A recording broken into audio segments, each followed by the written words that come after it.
Realita hidup di kota.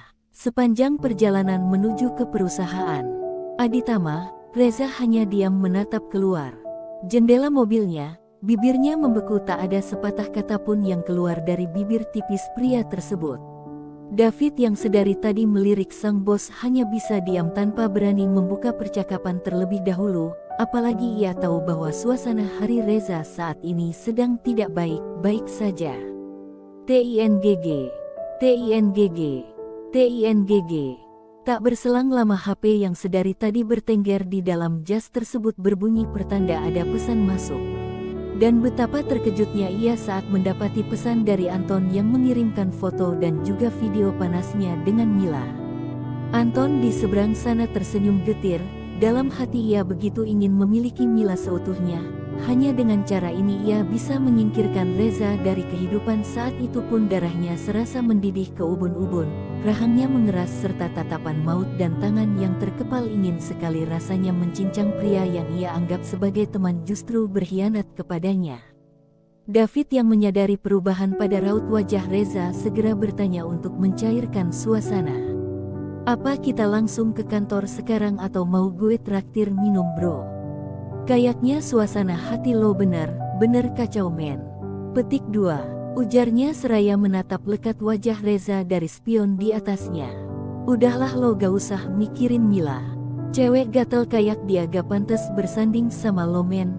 Gue tahu lo kayak gimana selama ini sangat menjaga perempuan dan gak gampang buat bersentuhan dengan perempuan.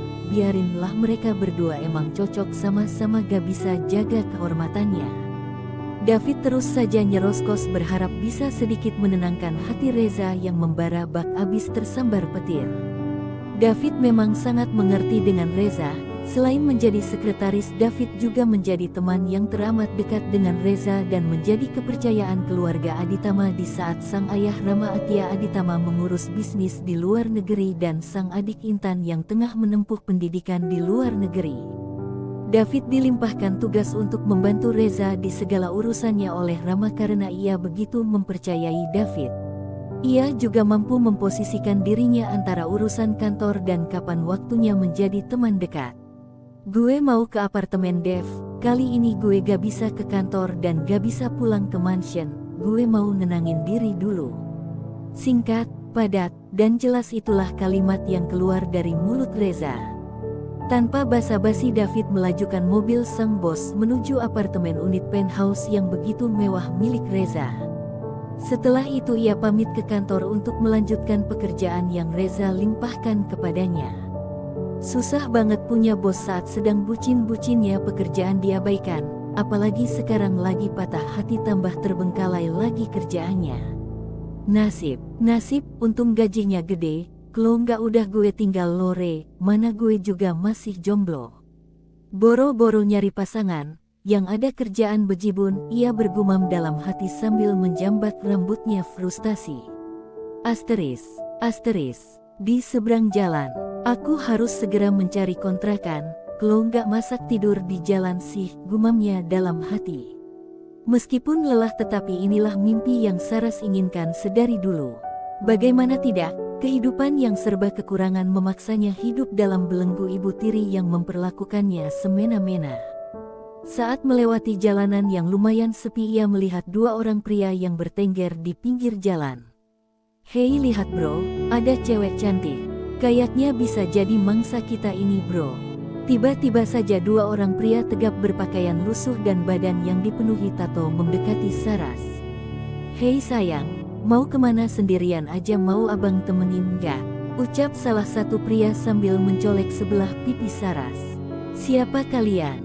Aku tidak mengenal kalian, pergilah."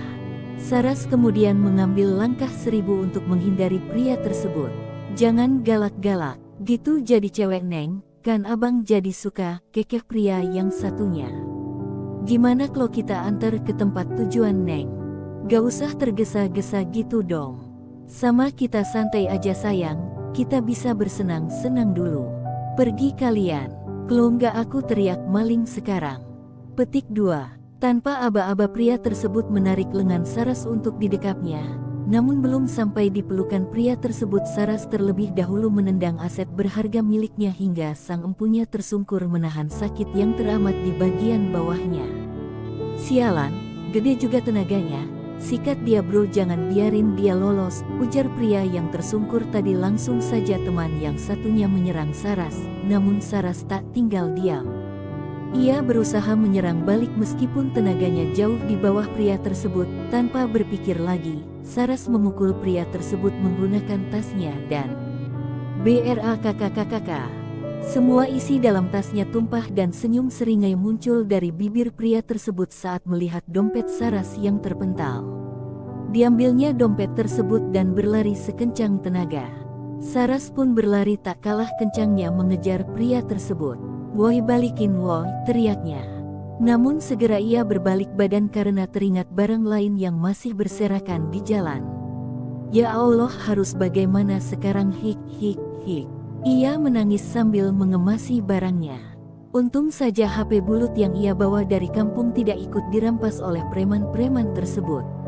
Dengan air mata berderai ia berjalan menyusuri jalanan sambil menenteng tas lusuh miliknya, rambut yang acak-acakan, serta perut yang keroncongan. Begitulah keadaan Saras saat ini. Ia menepi di depan sebuah bangunan sejenak mengumpulkan tenaga agar bisa melanjutkan hari. Pun mulai petang ia kebingungan karena tidak mungkin ia mencari kontrakan sedangkan uang yang ia bawa dari kampung sudah habis dirampas oleh preman tak bertanggung jawab tersebut. "Gak papalah, istirahat di sini dulu." Ia berencana besok akan mencoba menawarkan ponsel buntutnya di salah satu konter HP. Ia berharap bisa mendapat uang untuk menyewa kontrakan. Tiba-tiba saja pintu terbuka dari dalam dan menampilkan seorang perempuan berpakaian seksi. "Halo, permisi, gue orang yang kerja di sini. Lo ngapain di sini?" ujar perempuan tersebut. "Halo, namaku Saras," sambil mengulurkan tangan. "Nama gue Vina," sahut wanita tersebut sambil membalas uluran tangan Saras. "Aku berencana beristirahat di sini karena abis kecopetan tadi," dan ia pun menceritakan keinginannya yang datang dari desa untuk mencari kontrakan dan pekerjaan di kota. Namun ia kesulitan karena tidak mengenal siapapun di sini. Sekilas Vina pun melirik Saras dari ujung kepala ke ujung kaki. "Penampilannya boleh juga tinggal dipoles dikit udah mewah nih," Vina bergumam dalam hati. "Lo mau nggak kerja bareng gue? Karena setelah gue dengar cerita lo, gue jadi kasihan sama lo." "Gue gak ada maksud apa-apa kok, gue cuma mau bantuin lo doang, itu pun kalau lo berminat," Vina berusaha meyakinkan Saras. Dengan wajah ragu Saras mencoba menerka-nerka pekerjaan apakah yang akan Vina tawarkan kepadanya. Melihat pakaian yang Vina kenakan sangatlah kekurangan bahan. "Maaf sebelumnya, aku hanya lulusan SMA dan tidak memiliki pengalaman kerja. Apa kamu yakin aku akan diterima?" tanyanya dengan penuh keraguan. "Lo tenang aja, kerjaannya gampang kok. Lo tinggal bawa minuman ke meja tamu dan tuangin minuman kalau mereka minta buat dituangin. Gak sedikit juga dari mereka yang minta ditemenin buat minum. Jadi tugas lo hanya menjadi pendengar yang baik buat mereka." Tanpa berpikir panjang Saras mengiyakan ajakan Vina dan yang terbesit di benaknya adalah menjadi waitress layaknya di tempat makan. Betapa terkejutnya ia saat memasuki ruangan tersebut. Bangun yang terlihat kecil dari luar tersebut ternyata begitu mewah di dalamnya serta memanjang ke belakang, dihiasi lampu remang-remang yang semakin membuat dahinya mengkerut. Sebenarnya tempat apa ini? Ia pun tidak pernah menjumpai tempat seperti ini sebelumnya.